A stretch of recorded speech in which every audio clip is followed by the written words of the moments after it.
श्रद्धे महानुभावों, हम लोग चिंतन मनन करते हुए चिंतन मनन करिए थे। विषयवती प्रवृत्ति रुतपन्ना मन, विषयवती वा प्रवृत्ति रुतपन्ना मनस ऐसे निबंधनी। वाह वहाँ विकल्प के अर्थ में आ रहा है। विषयवती प्रवृत्ति में वाह लगा हुआ है, इसका मतलब है विकल्प से, यानी कि हम बार बार सांस को बाहर फेंकते हैं तो अभी रोक लेते हैं, अंदर लेते हैं तो अभी रोक लेते हैं, जहाँ वहीं रोक लेते हैं, ऐसा नहीं कर पाते। तो विषयवती वा, या हम विषयवती जो प्रवृत्ति है वहाँ पर ध्यान लेकर के भी हम अपने जीवन को आगे बढ़ाने के क्रम में लग जाते हैं। लेकिन ऐसा नहीं लगते तो पुनः वह आ रहा है कि विश्व का वा ज्योतिषमती। विश्व का शब्द में विउपसर्ग है और सुच धातु है, जो शोक के अर्थ में है, जो हमारे जीवन का क्लेश है, हमारे जीवन की चिंताएं हैं, हमारे जीवन की जो परेशानियां हैं, वहाँ पर जब सुच धातु से घय प्रत्यय लग करके हम विशोचति इति विशोका या विशोका, तो सुच धातु से हम घय प्रत्यय लगाकर टाप लगाकर विशोका बनाते हैं। विगतः शोक यस्य, जिसका शोक निकल गया है, सह विशोक या स्त्रियाम सा विशोका। प्रवृत्ति शब्द स्त्रीलिंग है, इसलिए प्रवृत्ति के लिए परा उपसर्ग है और वृत्त से वृत्ति अवतीर्ण प्रत्यय लक्षण बना हुआ। हमारी जो प्रवृत्ति है, हमारा जो स्वभाव है, वो शोक रहित हो जाए, हमारे जीवन से शोक निकल जाए, हमारे जीवन से क्लेश निकल जाए।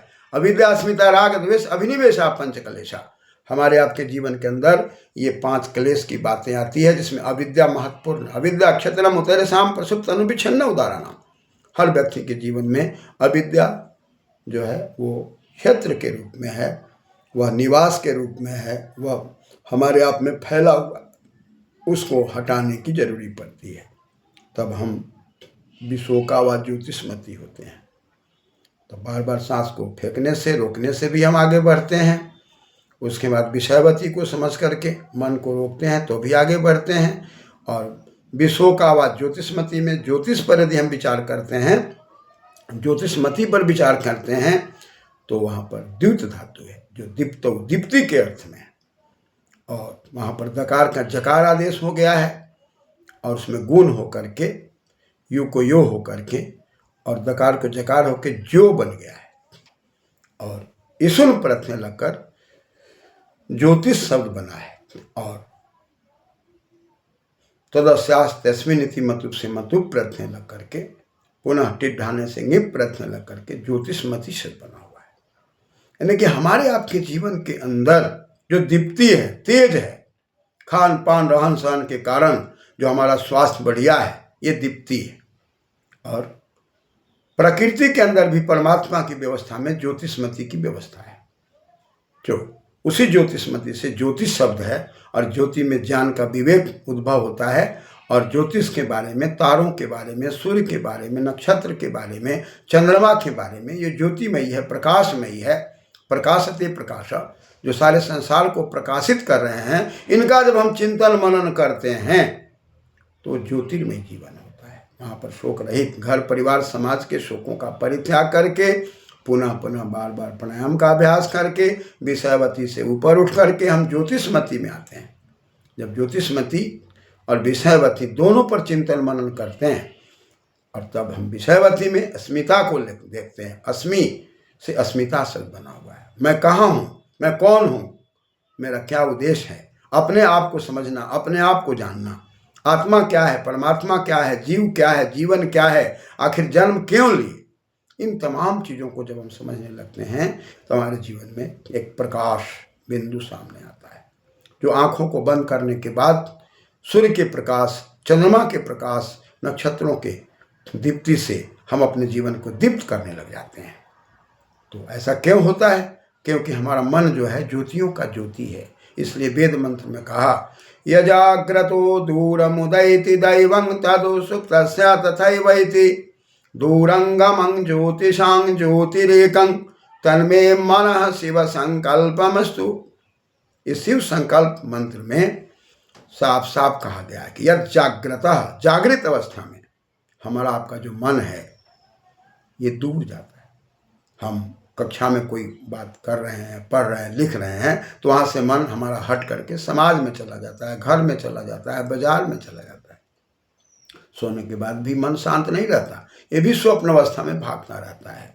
दिन भर के जो क्रियाकलाप हैं उनको मन उठा उठा करके देखते रहता है।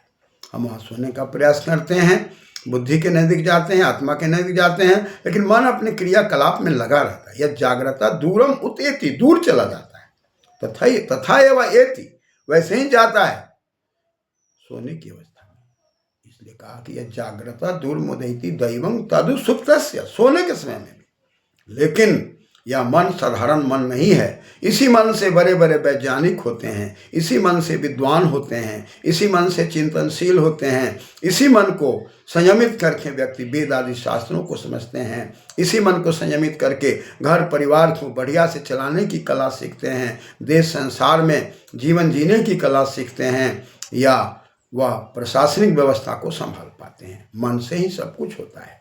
लेकिन मन को बुद्धि से, बुद्धि को आत्मा से, आत्मा को परमात्मा से, और सारी चीज़ों को समझने के लिए खान पान में, जैसा कि मैंने कहा, अनपाशे न मनिना, अनपास को समझना, अन्न की महत्व और अन्न का सात्विकता की ओर ले जाना, अन्न को शुद्ध और पवित्रता की ओर ले जाने के बाद यह मन स्वयं ज्योतिषाम ज्योति एकम, ज्योतियों का एक ज्योति है।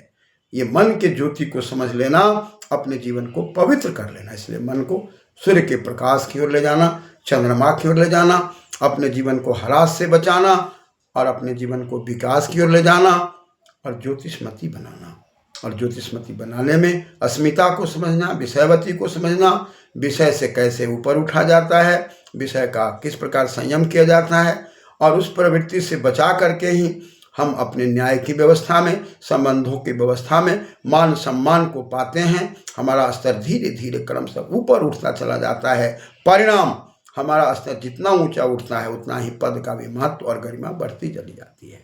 लेकिन पद पर चले गए और अपने मन को ऊंचा नहीं उठाया, अपने स्तर को ऊंचा नहीं उठाया, वही हमारे अंदर ह्रास की प्रवृत्ति रही और वही हमारे अंदर भावनाएं जो हैं वो विकसित नहीं हो सकी, तो हम ऊंचे पद पा करके भी निरर्थक जीवन जीते हैं, जहाँ पर सार्थकता नहीं होती।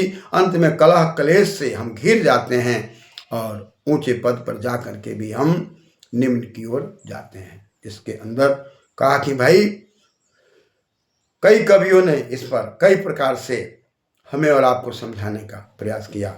ऊंचे कुल में जन्म लिया, करने ऊंच न हो।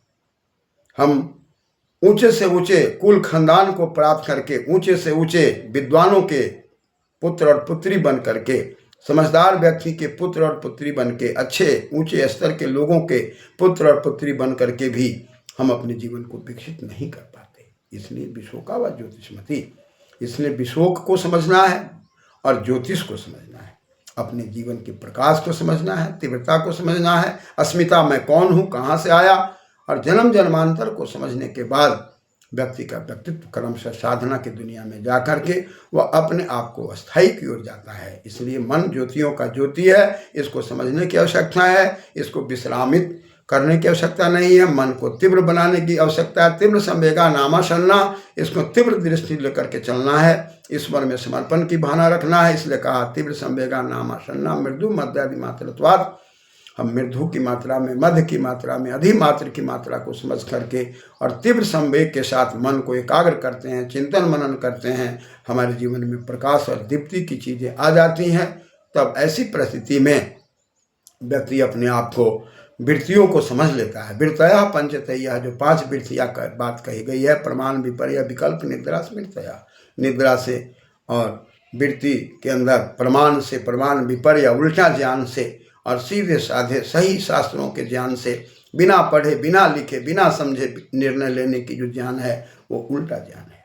इसलिए किसी भी शास्त्र पर निर्णय देने के पहले, निर्णय लेने के पहले उसका गहन अध्ययन, गहन चिंतन और 5 विशेषज्ञों से उस पर राय लेकर के ही हम निर्णय दे सकते हैं। अन्यथा हम निर्णय जो देंगे उसका स्तर घटिया होगा और घटिया स्तर में अपने भी डूबेंगे और दूसरे को भी डुबाएंगे। इसलिए न हम डूबे न डुबाएं, सबको लेकर के आगे चलें। हम अपने स्तर को किसी भी परिस्थिति में नीचे ना होने दें। इसलिए विषयवती प्रवृत्ति रुतपन्ना मनस निबंधनी विशोका ज्योतिषमती, कहा कि भाई आप आओ विकल्प से, यदि ऐसा नहीं कर सकते तो ज्योति की दुनिया में जाओ, तेज की दुनिया में जाओ, तीव्रता की दुनिया में जाओ, चंद्रमा के प्रकाश को देखो, सूर्य के प्रकाश को देखो, नक्षत्र तारों को देखो, प्रकृति का सेवन करो और प्रकृति के सेवन करते करते भी व्यक्ति शोक रहित हो जाएगा। और जो व्यक्ति शोक रहित हो जाएगा, क्लेश रहित हो जाएगा, वो ज्योतिर्मयी हो जाएगा। अंतर की ज्योति, बाहर की ज्योति जब सम्मिश्रित होगी तो मन तो स्वयं ज्योतियों का एक ज्योति है। और यह ऐसा जो मन ऐसा ज्योति है कि इस मन के द्वारा दुनिया में हम भौतिक और आध्यात्मिक दोनों को संयम कर सकते हैं, दोनों को संतुलित कर सकते हैं और जीवन को बढ़िया से बढ़िया बना सकते हैं। इसलिए अपनी ज्योतिषमती प्रवृत्ति को और विषयवती प्रवृत्ति को बढ़िया से समझ करके, आध्यात्मिक शक्ति को जान करके, साधना की दुनिया में जा करके, अपने घर परिवार समाज से जुड़ करके शिक्षा को लेने देने में हम शिक्षा की सार्थकता को सही तरीके से सार्थक कर सकेंगे और हमारा जीवन आगे बढ़ सकेगा। क्रमशः धन्यवाद।